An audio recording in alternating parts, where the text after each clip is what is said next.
der zentralen Position, nur Schwanze an der Vorsicht, dann ist es Freiburg, der ist im Strafraum, Tor! Tor! Für die Frankfurter Eintracht, 5:1, herrlich! Hi and welcome to yet another episode of the German Fußball Podcast, and another week, Dad, another 2 locations for us. How about you give us a little update where you are and what you've done this weekend, because I'm sure it wasn't a relaxing one for you. No, it was not very relaxing. This has been a very hectic week also for my schedule. Even by your standards, huh? Even by my standard. But now I realize you were in a hotel somewhere as well, so you can tell us where you are afterwards. But yes, there was a midweek game, like the German call it Englische Woche, meaning that you have a football round in the middle of the week. And then I had to go back after the Leeds game. And the next day, where was I at, Marcus? On the Wednesday, was in... Where are you? Well, you went to Norway at a quick pit stop. Yeah, I did City, of course, City, when Haaland scored his second hat-trick. And then I had to go back for, like you say, a pit stop, just for 2 days, doing something, a sport conference that I've been with for the second year in a row, with discussing all the big thing in sport, where I said yes 1 year ago, long before the Premier League schedule was done. And then I was back in England doing games again. And I know I just say games because if I do something wrong now. But I went to Villa Park, which was great atmosphere. 1-1 game, which normally should be a Manchester City win, but all the respect to Aston Villa. And then I did Manchester United, Arsenal. And now I'm in Munich because now we're starting a European week, so I'm a guest in different channels, and so it's a lot of football. But where are you at the moment, and how has your weekend been? Well, I'm in London right now on a lovely Premier Inn, and if you want to find the definition of a ground floor hotel room, I've found the room, which is rather extraordinary. But I was able to go to the Arsenal game. We'll watch them play Manchester United, and we won't make this too much of a Premier League discussion, as we will get into the Bundesliga, but a huge bucket list thing for me to be in the away end of an Arsenal game. I haven't been to an Arsenal game since they played Borussia Dortmund in the Champions League, believe it or not, which is a nice little segue for us to the Bundesliga. That night I watched them play. They beat Dortmund away on a late night Champions League. I remember that game. Yeah, you remember that game because after the game we went out and Dortmund, when you go out to the press kind of flash interviews where I was standing and you were waiting for me outside, then suddenly Özil was there, and you take a photo with him. That's he was right. The kindest man. Özil is a very kind man. And yeah, so I remember that was a great experience for you. But it was funny that your bucket list thing is to be on the away end, and I think that is for every football fan that you should once go to also an away game, because somehow the away fans, being in England or in Germany, they're more intense, more exactly. Singing louder songs and being louder in general for away game. And to be fair to the Arsenal fans on Old Trafford, they did. You guys did a good job. So did Manchester United. I think it was a very intense game at the Theatre of Dreams. But let's go to Germany, Marcus, because there's some breaking news there as well. Yes, a lot of breaking news. How about you start it off for us? Well, I will start off by saying that we are in September and Bayern Munich haven't won the league yet, which is unbelievable. Which you have predicted over the last few times. You said that they win the league, and they might. They probably will. But still, it's fun. But they're in third. Yeah, we can start with the table because it's unbelievable. I got a table in front of me because I think this is like so amazing. Because first of all, it's Freiburg. Freiburg is top of the league. Freiburg has been on the top of the league on one occasion ever, and I think that was 22 years ago. But Streich, their coach, who's been there for ages, we talked about him at the podcast before, done a fantastic job there. Got some good players in, like Ginter, who is the centre half, who scored a brilliant goal this weekend as well. German international is a candidate for Qatar World Cup, has made him even better. But I think that Streich has shown that the continuity of his team, he had a lot of players who played together for many, many years, which is not in fashion because we see transfer windows, people changing the teams all the way. But they are first in the league. And secondly, of course, it doesn't matter who is first in the league. Dortmund is second. Dortmund winning this weekend deservedly again. And if they didn't have, it's fun to think of that. If they didn't have that slip up against Werder Bremen when it was 2-0 up, they could have. But Hätte, Fahrradkette, you say in Germany. So that's just a conjunctive telling what would be, but it wasn't to be. But also Union Berlin, Marcus, playing 1-1 against Bayern, and Union then taking another 2 points away from Bayern Munich was the game of the round in Germany. Yes, and Union Berlin went up in the lead. We have Becker, who already equaled his best Bundesliga season ever. Great finish to put Union Berlin in the lead, and then as nature has it, Bayern take over, and Union Berlin were lucky. Bruno in the Union Berlin goal was good, and you need a good goalkeeper against Bayern, but a draw nonetheless. Two of the undefeated teams. You also have a team like Köln, who go on to beat Wolfsburg, who are also now undefeated, Köln, in the league. And there we discussed last week with Niko Kovac. We also have Baumgart at Köln, and the job that they're doing as well, building and building and building. And then can I put them in the same category? A team like Mainz as well. Yeah, who now winning 1-0 away from home. Right, who are right up there. And funnily enough, last season they were Jekyll and Hyde. They were so good at home and so bad away. And this season, they played 5 games and won all 3 games away.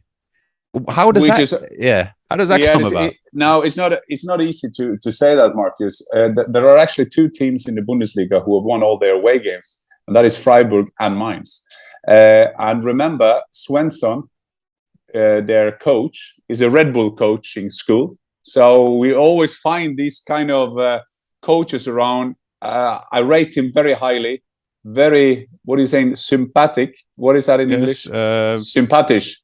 Yes, he's a very nice guy. Yeah, very nice guy, and gone to school, but it's unbelievable, and that's why we start this podcast by talking about these funny things that against all the rules kind of happening. That Köln is up there. Baumgartner is building something there. Is unbelievable what they're doing. But it's also, if I may, also say the players. You said Becker is top of the chart in the Torschützenliste, meaning the top scorers in Germany. But I got them out, the players who are top of the league now in the goal scoring list. And you need to be a bit nerdy in Germany to know these kind of players because you are used to having Lewandowski there. You're used to having Müller.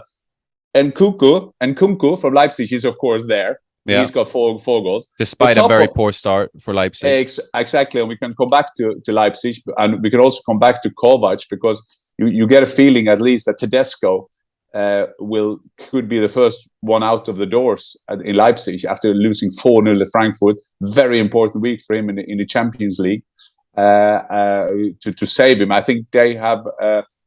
this is a vital game for him. And Kovac hasn't been there for a long time. What can save him is that Leipzig, Wolfsburg has so many coaches. But I just want to say, Marcus, before you go to the next theme, the Torjägerliste, the top scorer list in Germany, you have Becker from Union Berlin, you have Füllkrug from Werder Bremen, then you have Nkunku from Leipzig of 4 goals. That is more normal.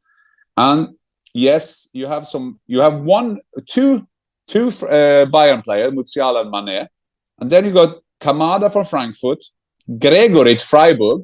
Yeah, talking about a great signing to get him on. Onisivo,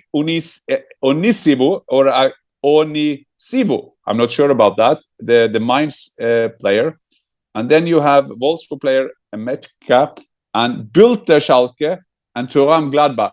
Thuram, who missed all chances in the world, coming 1-against-1 on a goalkeeper, and then he does something that I had never done in my whole life. Because when I went 1-against-1 against a goalkeeper, the only thing I had, and that was maybe a weakness, but still a strength, coming against the goalkeeper, I had only a viewpoint of 732, 244, the goal. But yes, so there's a lot of things different in the German football right now, Marcus, and I think that we should cherish that, because I think we'll unfortunately go back to normal soon. Yeah, I mean that's why we love it as well.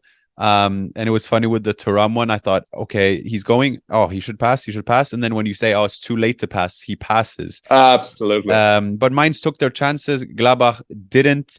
What's they say after you play Bayern, you always tend to go on a losing not form, but you always tend to perform weaker the next game if you perform well against Bayern.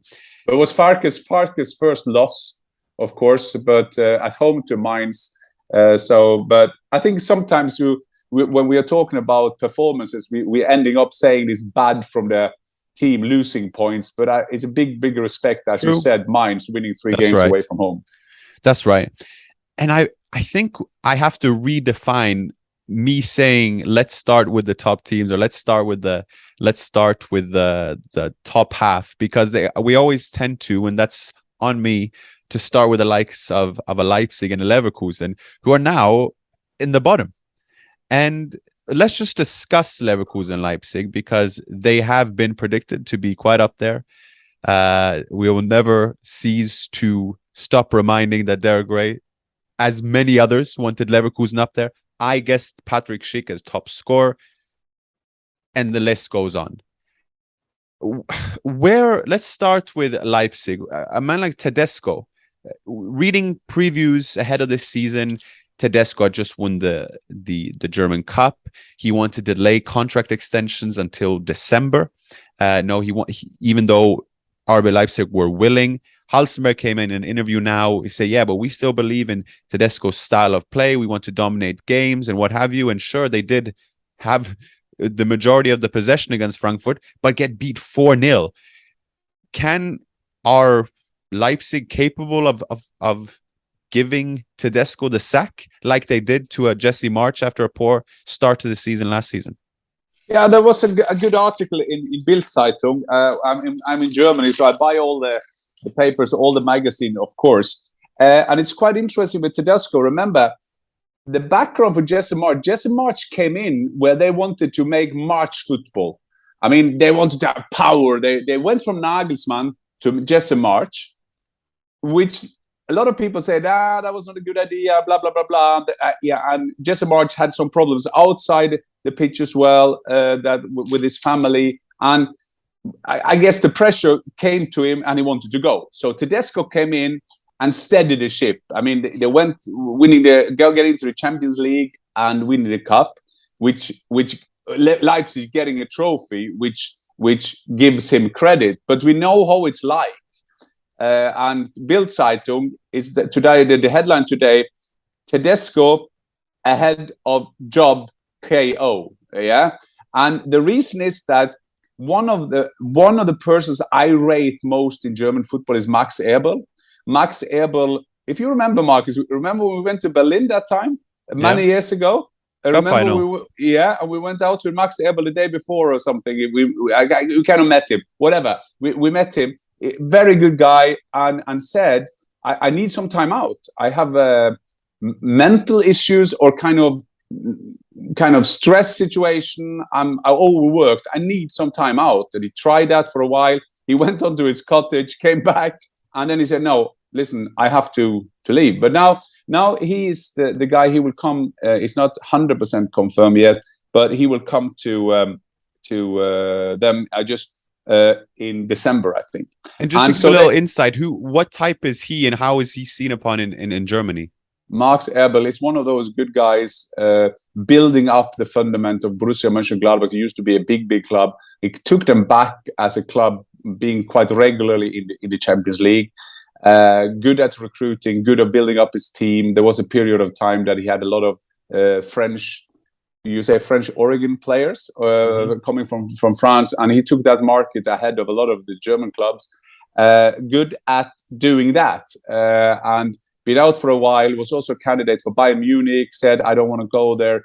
He used to play at Bayern Munich, but he didn't want to go there because I guess he felt that he didn't have the power he needed, because you have all the Muppets, and I say that in a friendly way. You got so many people sitting on the balcony talking about the old days, which is also a strength of Bayern, I must say, before people are getting mad. But so he could come, and you just feel that, well, Tedesco should have more credit, but we know how it's like, Marcus, when you see your club so tief in the tabella, so low in the table. Then the Alarmglocken. No, I'm just talking in German now. I'm in Munich. Then there'll be red flags all around, and it's like one of them that when you lose 4-0 at Frankfurt, who hasn't been convincing so far, and they would, like you were saying, they had most of the ball, but they were 4-0. It's unbelievable. Yeah. It's a great result for Frankfurt. We can maybe talk more about that. But so Tedesco could be the first one. He's playing Donetsk this week in the Champions League. They are in the Champions League, so they call it the Endspiel. They call that a game. It's a final of to get a decision to what to do.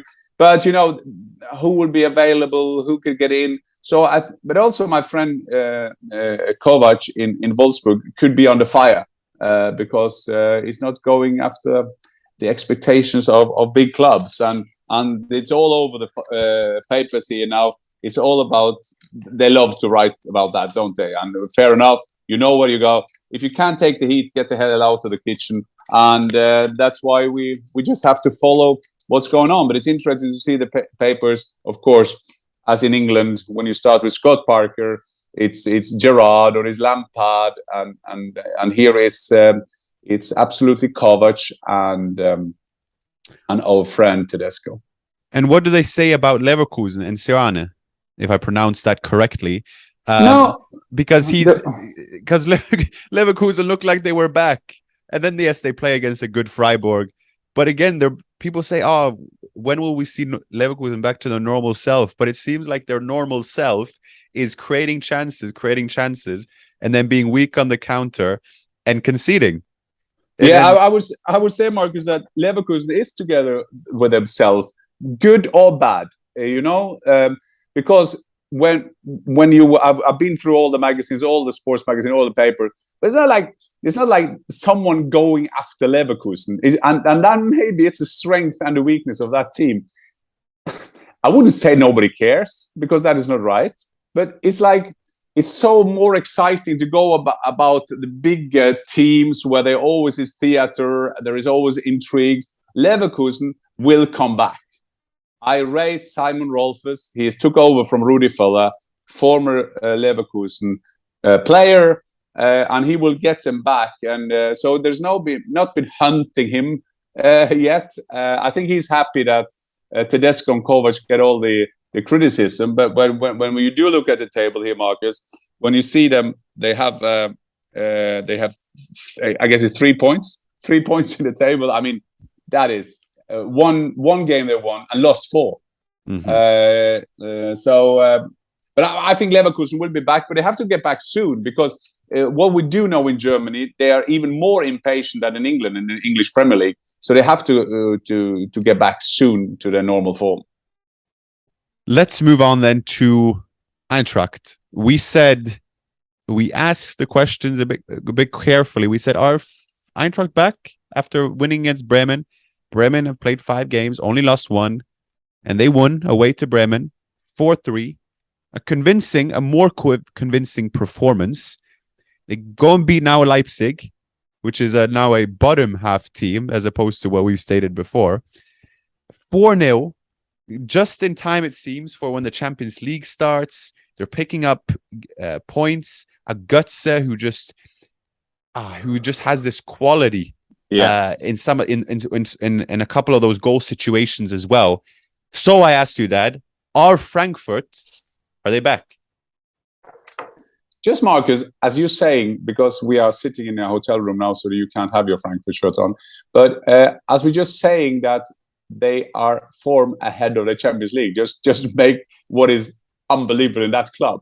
Yeah. I read an interview today with Mario Götze's agent, Volker Struth, who is a very respected agent.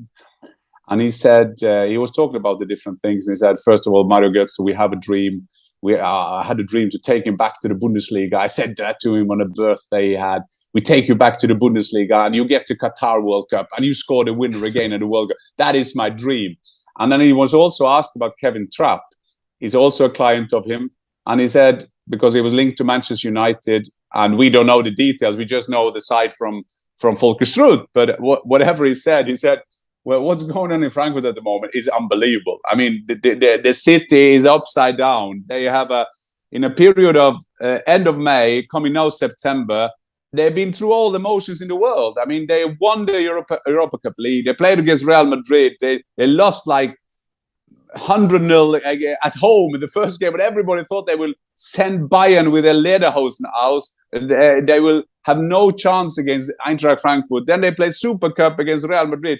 And then slowly you have to get back to the Alltag, the daily life. And Berlin game was not good, and a home game, a weak home game. But this was convincing. This was Götze, as you spoke about, Marcus, was brilliant. They're doing well, and for all, Marcus, you put him out. Muani, Kolo Muani was again brilliant. He's more or less involved in all goals Frankfurt has. So that is a great addition to the team. I'm not sure they are.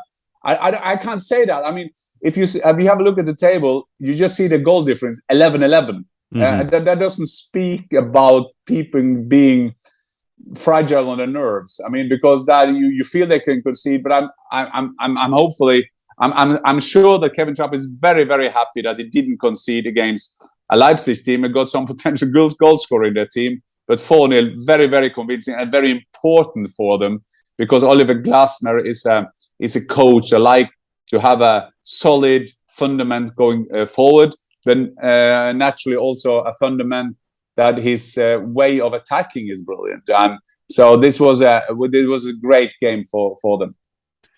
That was actually Eintracht's first win at home since March, which is rather astounding. In the Bundesliga? Yeah, Bundesliga. Yes, in the Bundesliga. Yeah. Yes, must be said, or else I don't think their Europa League run would have happened. But it was great to see them. As like we said, great timing. As we look ahead for the Champions League and look towards the end of this episode, we can mention that a late night Bremen struck again, 86th minute and the 90th minute. Füllkrug with both goals, like you say, he's top scorer in the Bundesliga along with Becker. And I feel like it's a goal you would appreciate, Füllkrug's first goal, where it comes a long ball. He wrestles with the center back. It goes over the center back, because for a striker, it's perfect as long as it goes over and the center back doesn't have to hit it. Wrestles with him, asks a bit for free kick, runs in the box, a diving header, a lovely finish. And Bremen go on to strike again against a struggling Bochum side who were good under Thomas Reich last season, but now it looks a bit too tough for them this season. Absolutely, and Bochum is a great place to come. This is from the Arbeiterviertel. That is from the working place. This is Gelsenkirchen, Dortmund, Bochum. You know, they work very hard there. But Werder Bremen newly promoted coming up. But Marcus, I have to end before we go back to our work in the hotel rooms where we are. Yeah. I have to say something about another striker. Because it's interesting, because we haven't talked about Bayern yet, but we talked about Union Berlin. Fair enough, they go 1-1. But listen, Bayern have 2 1-1 in a row. They got enormous chances. I think they got 56 kind of finishing kind of things and scored 2 goals. So what happening then, after they scored goals for fun, they scored 6 against Eintracht. They were all over the place. They They won the Super Cup, scoring so many goals, and it was just a matter of them scoring goals for fun. And nobody said, we miss Robert Lewandowski. Of course we don't miss Lewandowski, because we got Mané, we got Musiala, we got Müller, Kimmich will score for midfield. The thing is, Marcus, is that it's not that easy to miss so many goals. So you're gonna replace 40 plus goals. That is okay. You can find a way. You know, even when Erling Haaland comes to Manchester City, Manchester City can't score more goals than they've done the last years. I mean, they've scored 100 goals. I mean, it's unbelievable how many goals they score. But something that's very underestimated, and we have spoken about that, Marcus, is that when you have a striker and a number nine, the main striker, he will score you the 1-0 goals. He will score you the winning goals. Why is that important? Yes, it's important because when Robert Lewandowski makes 1-0 for Bayern, the opposition have to come forward. They have to come over. They try to equalize. And then a team like Bayern, with all the quality they have, with all the speed they have with Sané or Coman and Gnabry and all these strike wingers they have, midfielders who are so clever, then the rhythm is there.